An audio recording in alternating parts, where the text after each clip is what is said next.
5 seconds. Ready, start.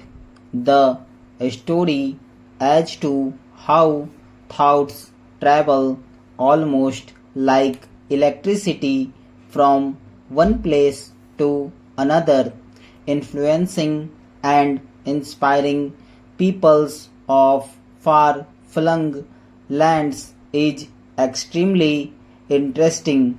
Short stories of ancient India and our social and religious thoughts spread in far off territories, crossing many seas and scaling many a high mountain peak.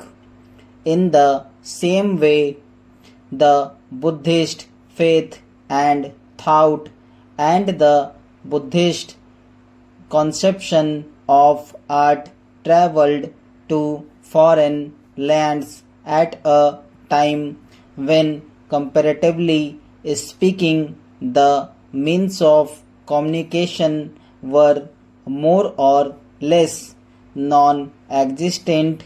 Persistent efforts of devout thinkers and scholars gave wing to those thoughts and, like saplings, planted them in other countries where they blossomed and bore fruit.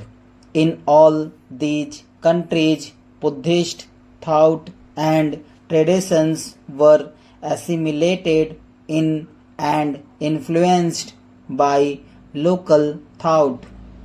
It has been the effort of the International Academy of Indian Culture to present all those currents of thought in a readily assimilable and integrated form. It is gratifying to note that in its efforts the Academy has met with considerable success, as a result of which it is going to launch its publication program, making a beginning with this. This book is a collective record, an integrated view of the many currents of thoughts that crossed each other throughout vast territories in the Himalayan fastnesses of Tibet and from the Pacific islands of Indonesia up to the snow-covered areas in Siberia and Central Asia. India thought had influenced all this vast area in ancient times. I hope the publication of this will throw much light on the undetermined history of these ancient countries and the exchange of thought that one took place among them. I am glad that the International Academy of Indian Culture has planned the publication of such a monumental work.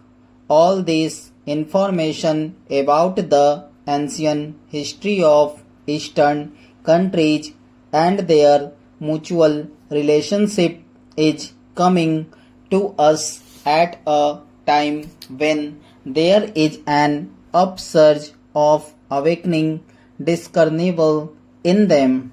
This knowledge is therefore of particular importance to us.